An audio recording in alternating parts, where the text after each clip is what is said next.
Thank you for joining us on air and streaming on KARE 11 Plus. I'm Jason Hackett, joined by my friend Alicia Lewis, live in Milan this morning. Good morning, Alicia. It's a much different setting than yesterday. I feel like you're in the middle of a Zen garden right now. It is more Zen. Yesterday was pretty crazy. We were in front of the Olympic rings, which was a popular spot. So now I decided to be in front of the vertical forest, which are these two buildings behind me. There's trees growing on the side of it. It's quite the architectural design here in Milan. A lot of people have been stopping to take photos. I've been handing out pins. I keep them in my pocket. You know how these are like currency here? I have a ton of them. I've been giving them to kids. And then I just realized it sounds weird, like park lady giving pins to kids in the park. But it's great. They seem very excited to get an Olympic pin. It's been a fun day. So we got a lot to talk about, though, Jason. Hockey, curling, and we're going to talk more about these buildings later in the show. John had a question. He was wondering what happens if a tree falls off of a building. I don't know if you know the answer to that. If a tree falls and nobody's there to hear it, does it make a sound? Is that what John's asking? No. I think they just plant a new one or put a new one in. I don't. Okay. They all look nice, though. Oh, it's beautiful. I love the design of it. Okay, Alicia, we're going to check in with you soon. But there's your... Here. Oh, you're going to... Is she going to show us? She's going to show us. I just wanted to show. There it is. Ooh. Look at that. I can easily see something like that here in Minnesota, in the Twin Cities, because everything is so green here and so pretty when everything blooms. So cool stuff. All right, Alicia, we're going to check in with you soon.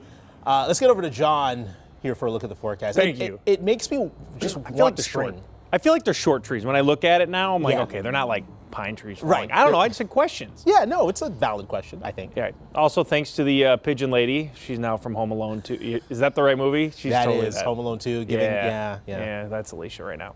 All right, let's get outside. It is warm, 29 degrees, 2 in Hayward. What happened there? Well, Hayward, you're a different world. But no, if you clear out in Hayward with your 12-inch snow depth, you're going to have cold conditions. So you can see to the north, we're looking at clear skies. Remember we talked about a chance for a little bit of snow coming in here today? Well, that missed to our south. You can see in Iowa, they've got a little bit of that passing by.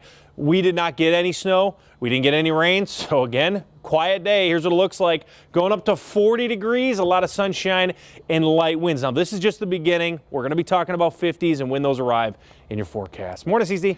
Good morning. For your morning drive sake, I'm kind of glad the snow missed us because we're not seeing any partially covered roads or spinouts or anything like that. All green out there, still crash free at 6:03, and traffic flow looks really good. That changed slightly at this time yesterday with some construction work, and then later on in our streaming show around 7:30, 8 o'clock. But other than that, things have been pretty quiet. I do want you to stick around for just after 6:15, because if you have weekend plans, Valentine's Day activities in the East Metro, you could run into some construction. So I'll have more on that and the detours you need to take.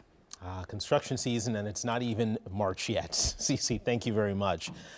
Let's turn to our top story this morning with a major update on Operation Metro Surge just 2 hours away, plus testimonies on ICE from our state and local leaders in Washington, D.C. We have team coverage for you this morning. Let's start with Megan McPherson outside of the Whipple building, where Border Czar Tom Homan is set to speak very soon. Megan.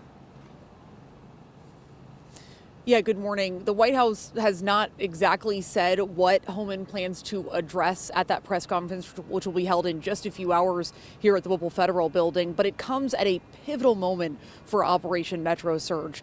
We did hear Governor Walz say just a few days ago that he's confident that Operation Metro Surge will wind down within days, not weeks or months. He said within days. And the current 30-day rotation of Border Patrol and ICE agents ends next week. Walz says he expects those agents will go home and not be replaced. That would bring the federal presence back to roughly 150 agents, which is in line with pre-surge numbers. The governor also says that federal and state authorities will continue working together on investigations involving federal agents, which is pivotal.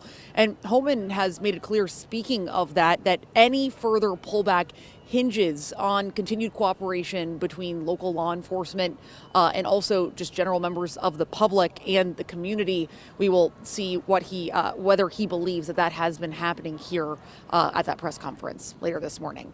Back to you. All right, all that kicking off at 8 o'clock. Megan, thank you very much. We're also live in D.C. this morning, where ICE enforcement is under the microscope. In just a few hours, Minnesota leaders will face questions about how local officials have worked with federal immigration agents. Audrey Russo's in the newsroom with a preview of today's hearing.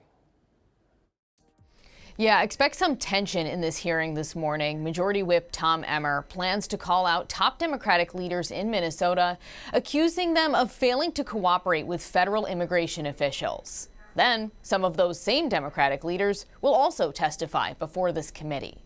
Now, it all gets underway at 9 before the Senate's Homeland Security and Governmental Affairs Committee. In this press release that our newsroom got from Emmer's team, he specifically criticizes Governor Walz, Attorney General Keith Ellison, and Minneapolis Mayor Jacob Frey. Now, Ellison will also testify, along with Minnesota's Department of Corrections Commissioner, both of whom have been outspoken about Homeland Security's operations and their messaging about immigration in the Twin Cities. And this is all going down one day before the deadline looms for funding Homeland Security. Coming up in about 30 minutes, I'll break down the changes to ICE that Democrats are demanding and the impact a DHS shutdown could have on you. Back to you.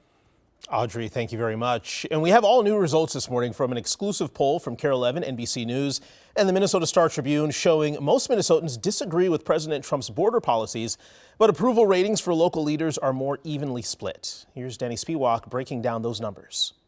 In this new poll commissioned by KARE 11 and other partners, 31% say they strongly approve of President Trump's border and immigration policies, and 10% somewhat approve. But 6% somewhat disapprove, and 53% strongly disapprove. Meanwhile, public opinion on local leaders is split. Respondents were about 50-50 on Governor Tim Walz, who is not running for re-election. U.S. Senator Amy Klobuchar, who is running for governor in his place on the Democratic side, has a better approval rating, around 54%. Meanwhile, Minneapolis Mayor Jacob Frey's approval rating is slightly over 50%, with 25% strongly approving and 26% somewhat approving.